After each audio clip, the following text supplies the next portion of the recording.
Sinna gobnat a gurbh bhín in nún clean, agus gobnat traslan bóthróin.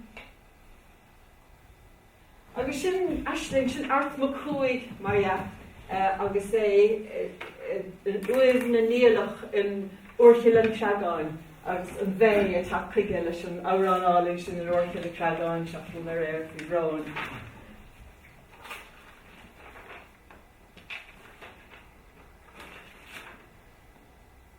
Bhís na ginsin dí faoi scríb sinnaí an bheith ar an scéalta. Agus seo iad na scríb nóirí móra dúchasacha éannacha dhrámaí ag an forbord a bhaint na tíre iad. A níl si bhí agus feiceann nach bhfuil éon bhean in amán, seachsúáin an bhaín cúsan sin ar cúil ar clé le achrúnaí chun ara ortas na fér.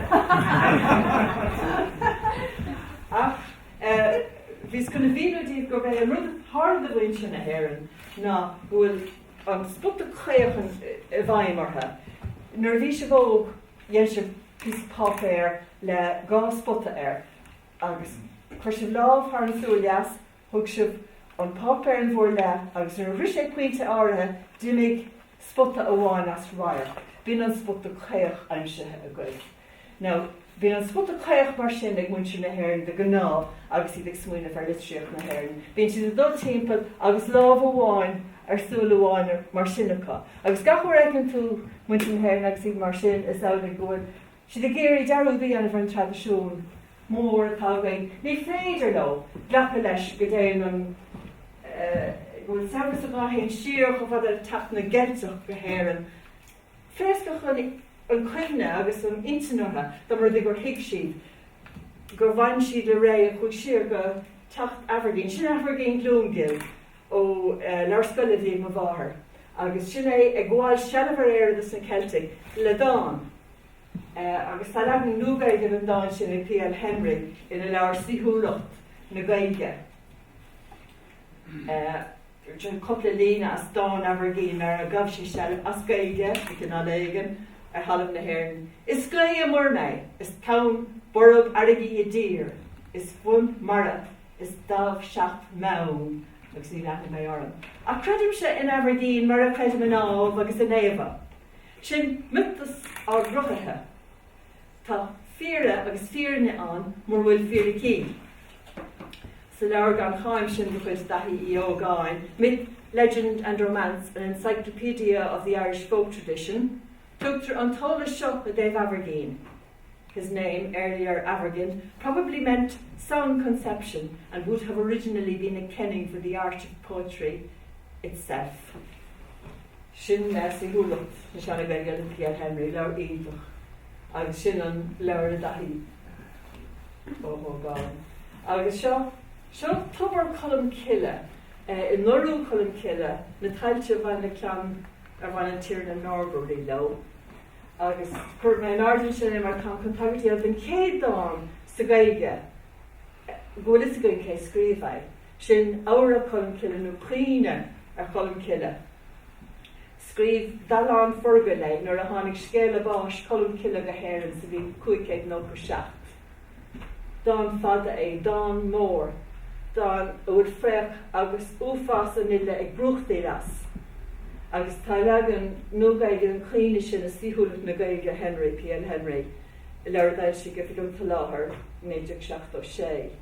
Seo reintéigh an línte as an dáin, ach deir P.L. Henry a féin gur fearr go mór go léithe sa tanna Gaeilge é chun an breistin cartáil ar an gceolatha an ach forríir ní dhéitlinge sin dhéanamh ní dóilm.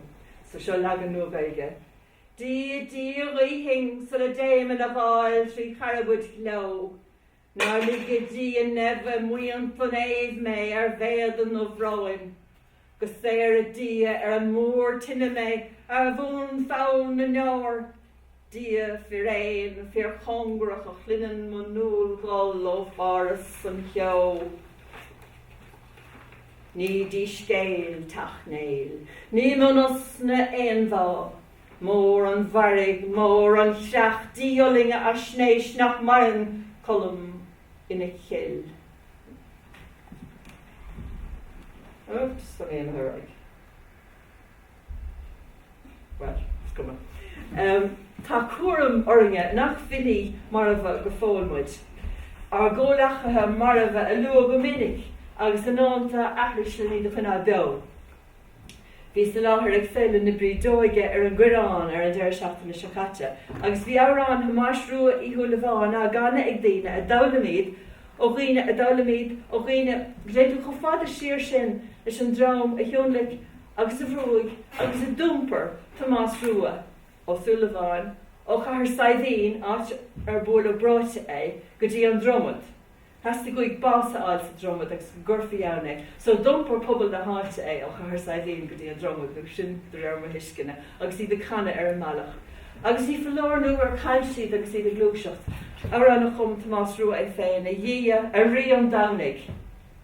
Agus ar nóid bernse sin arás an seo go bailile bhórna muid chuna reilige trasna an bmhóthar mar bhfuil se an riada ó nóir go bé a chur rí an dánig Tomás í thulamháin os chóir an pobl a ríis in San Affran. Agus tá sampla áling eile den tarchóir seo ar an tradiisiún má chuoine tú ar an písa seo scríb cadróíada manor 1971. Is dála go bhuaileh maithar bráite agus rééis do gáthachtain do chahabh an ospidéal an bhean sa gcorcaig dúir sé lom go gaithinn tuairt faoi. Níor bhéon taithí gomsa ar an mar clear de henam agus dúirt sé lom na hopra go dubh agus bána do cháirimh sús ómón ar clé go dtí an feú séú ceann. É sin a bhrú agus pedláil in am an deall go meach is ag na lads cadda í an nóta na tusú ar an sin na céad písa san Affran. Chúsáile agus fuair 3 marc carpín agus de chuirs marc difriúil ar na 3 nótaí B mail, F agus E mail. D'oibre gach ní mar becheart fuair maithar bás 3 seachtain in istéanaí. Bhís sé bliana 10 díis. So is an sin na fásaí thuailh Gaeilge adúirt ó glún go glún. Now, denna méid a raibh mar réithar. Léigh mé línte éigean a léamh. Seo dána Piers Fearr ach muid go cileárna dosach agus tá leach cognaáin sin de Piers Fearr agus sa fili mór an círíocha. Gá línas an vers agus mas féidir le gílo mé. Léigh díobh bar am a bhacha na ná, mar a fearr leat cach do lot. Mar a léigar na harm sin díobh chur bannaí darí ort. Nach churn tú dar mar gúil, fuinnig fast a cún cas, nó leig leis de bhráid bán, ná leig duine de chách as. Agus ní language mar an sin. Téimeas go cileárna, mar bhfuil leat cuimhneán de Piers Fearr a cnocha sin ar cnoch na bhéireach. Anna freisin ar an nacht tá seafií a donna chuin leanna ónrósúlaháin ag an áreithile. Do thug cuiste de lucht trádáile cileárna, cumisisiún de Jerome Connor é siúd ar an cuimhneán de Lusitania tá Gorcaig. Dalamh de spéir bhean a chruthú in almost the Piers Fearr a cruthú san áit sin ar cnoch na Gaireach. Agus seohí an dalamh a láthair Jerome Connor. Níor haim si leis an gcuiste. So, chuir siad an dlí ar Jerome Connor chun an target síos sáil a rashuaig agus fuair siad dalamh sa deire a dhéan. Dalamh atá go láirne sinní. A dalamh chuid Seamus Murphy mar chuimhneán ar Piers Fearr seafií donna chuin deanna ag an áreithile agus ónrósúlaháin. Cad a háirda don bhean eile? Cad a háirda don bhean seo? Cad a háirda don bhean sin? Gurh cóirda bheith go láirne sa measar crocog Piers. Tá sí i gar nó murfa na maiile lia. Fágad í a draparsí ghfuil mai go síní éigen go dtí gur thóg buttercrust bread í. Ceannig buttercrust bread í. Agus tá sí istigh i gar nó murfa na có in áit nach bheicáí go néad animirthaí ach ar cool a scríbnar beag from Sperla bestowed on the people of Dublin by buttercrust bread in honour of their founder. So it's a it's Ashton and Louvre for an council there. bhí picture go in the just ar bhaile pearsúirt ar láthair dún fearr feirr in ón clean. Agus seo anáid ar gailge fearr feirr. Coslan na maine. Bhí haslé ag crumil ceanna bhad sa dearach chu isteach sa chathair chun gnáirne chun teirmí siochána a phlé faoi bhrantas siochána faoi bhrantas sábháilte leis é pasé ach ar slíomhhaile a coslan na maine gailge. Agus seo an cuimhne atá ag coslan na maine ar fearr feirr, birthplace of the wild colonial boy, agus ní dála bhfuil é tagart the fearr ar mhaile. Céintígus. Cústa deanta sibánaí aú ag glorach áit tuigim den nílig. Ní raibh sí mar éis sin mar a bhíoh sé. Ach is a chéine, an gardanáid tá cúpnacán do ónrósú leháin agus bé an rathaile, ó seo sopra dom den nílig. Sin an scoil na mín tóg. Inis bhí chuigim duine nach a freastal ar an scoil sin, sin é an scoil. Ach deirtar go tógah an scoil sin leis na clocha. As ar déanamh an siadín an scoil scarta a bhí gonró súla bháin. Agus sin an cuimhnacán atá ann do ónú an acha áite, agus cuman slíomhlú go chuir nádaí agus is mór an chumaí na chuir sí doring. Tá ceann sin ónró súla bháin. Agus seo ceann tá chud ag an rathaile. Tá sí go léir an arsúlaid chuig nó na chéile. Ashton Gáire the Arcus féin ar labas mé go Litríocht. Ní an nach fall ar heb an bhór. Sin an cosláán ar bhar seachtaí ó donna chuin leanna an. Ní is chun cinid am an tágaing ach bháilm os rud é bhfuil a caint ar dhánta agus ar an tradiisiún bháilm dána bháin in léibh agus má tá sé ar an bhach ar an sin. Ní. Féidir me sin an písta de agur slum mar bhí sé go bhar scoil sibse ar chóis le féidir sin. Cabhair ní gurthad dá mór ag an ire ó rathaile. Cabhair ní gurthad go gurtar mé a bhríon chárthain. Baran leabhar dámhairthaigh níor chuireann ní dása. Ar gáin nach bhfuil le ghlach commasach síológan is tal do chiis agus duimig go bhrí ar feocha. The whole familiar. Dunig ma fríomh gáchas. Páil am muna ar beranna trí mo brálan. Ar bhain, ar bhain, ar mungus. Ar nín chom gur ag neamhla cingin ag furdan nó chic dóhar. The bhawr an tionin, an lifas an lí cealmhar. Áin na bheirech ag bríc agus bríc gáine. Chom nochtar ag an a ridde, gus tam táime ó lám an cuireach cluthe ar an rí corónach. Mag laumas minnig. Is sirim se siar jóra. Is trauma hobist. So stinne ar bhí cóhram. Fáin ní hagan an ghuilas mé cuiar bharrah ach fáir na muice nach an winter na saidor. Gol na rin in na kind agus cíálacht. Ba laum ó ghuiile a hirsan ver dí córa. An seau go do bhfuil sinillas i gísáireacht. Fáhar ní thugam don duine cé bhéil dása. Fáin bhreamlacht duine ar chinne in ar bhímharga. Teann ná me sin a bhis go scíim lárach. Is lámhar chuid mo chruthigse faoi seogas san abhainn de hilas á tropan bhfuil is cinne náid. Stádas a fasta, is gardom ag an bhí á teastrug dragan lán léin is lí. Roi'r sacha shark no lecht kid a flacha ar ma hand as a good cleas. Now vi don't mar seo den a rit mí in a madrochtí ag na daltí scoile. Níle hiile beis de graf fasta ar an idirlín. Agus ar na hárán ar an idirlín chun rudí mar seo I'm sure. Agus céirín go bhís ní raman an tatar mo chóta leabhar a an dáin sin nor vís ar idirlí na. Agus friscah cin at raibh sig mé Daimsigh mé san achas go padró rialta ag uig an achar donacha í crochóir. Leis sem dá sin ag sin éfrad cúmar in idir agus mé gurb an dáin gan é léhann seo sin jobh. Ní mílam do raigró adal sin scéal seo faoin na dhánta ach bhhailm da dúh bhí áidir sin na seanmhadrochtaí ní dá go madrocht an áíire. Agus cé nach léanú ceir leis na haid cuaine tána furamach a dúchasa a gcuin mar hapla.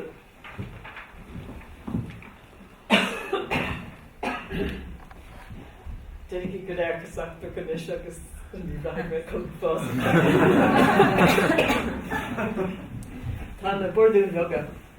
Dearm dáin, an tráhíos mo bhfuil glán, an nóir nach mí mo bhfuil glán, den dáin, nu á rán. Ár nachar ó sé ábh, agus bí ár maithir éfa.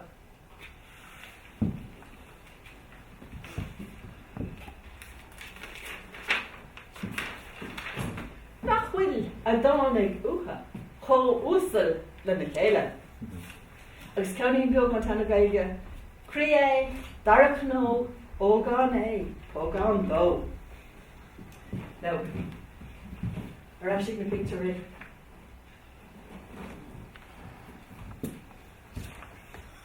Agus ní bheith gom going mór an líana ach seo an bháid ag cuma Gáire líníocht. Agus is an seo bhíoch na Biddy, seannach túmar gríomh, Andrés Bacra, san seo is chuirg Andrés Bacra dóiríocht ón áit seo agus de chum sé an árán áling sin slán le maith go ganthingé dama gotha gom mar gur chuirg ón áit é. Now bhíoch tigósta an áit sin na groma agus bhí an chuirnachaíntach sin stig sa bhéalan ar na fillí a bhíoch ag ól agus ag rabareacht an, dhánta da go an, Chóirt Corner Bill fearr fechan is an tíad sa chuirg sé ar seán an túma da léich sé go bhéitach sé fresh farmhouse baking takeaway a bheith. Ant ní bhí an sin dúmtan ar deirgur as an. Sin rud spéisiúil ar an mór. Tá mé dul siornis go Gaeilge a fechar sin.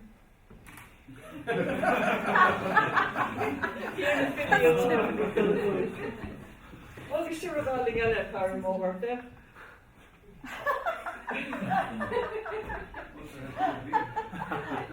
Wat een gehoord ik kreeg de gang die van een Gaeilge voor naar zij zie. Shin red ik we graftery. Wintery Callanan er well because the canal is really time like this raftery. Patrick booked a chunner a tucker isteach near Spillen. Captain go bis sin loch Gáire átar scríb Maryman ar gon Maryman tús le cuairt an dhánta. Leacht chun le an Maryman.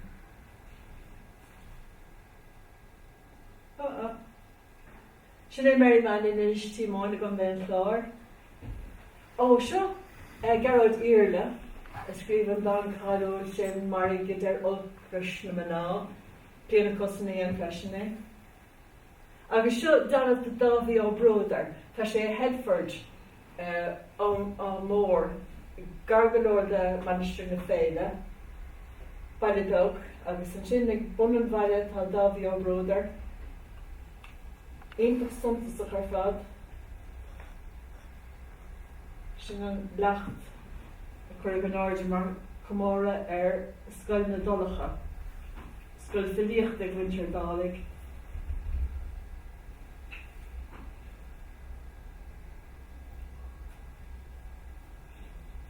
Seo crochan áise chuir tús le tá bócóilna in san caint ihe ar leaba idir bhéh agus anil agus sin rá crochan tús le tána agus sin é an córan tá ann crochan connacht Ancient Royal Site Rámór sin é.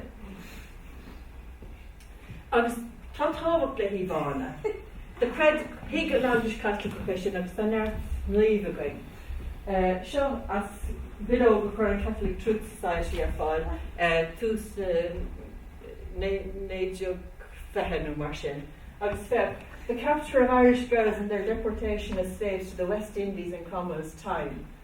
Ní a cuma nach ar na Cleasaíocht agus cumaid fistrú agus is Arcadians a ganada the bhí an ní choró ceanta Francoch. So is there a way an tábhacht atá le híomháin agus sin bordún mo feintin ar ire chuid seo deir rénos. Gwyl gá go na híomháin agus na fidí, híomháin dus na sínsir mythosoliachta mas leile. Breis picturí an táin, dalabhanna, ní dalab go chun amháin ach reis is severis, nach go libín go fóid.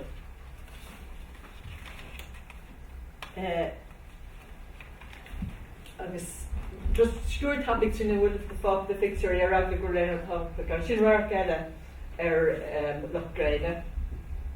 Sin ceann na bhilí slí blaim, ní leon túra go agus ní leon chumach Gáine, go bhis go an ceirbhíd na fillí. Ó sin Michael Harton éidir Newcastle. Dá bhí rúdar éis sin.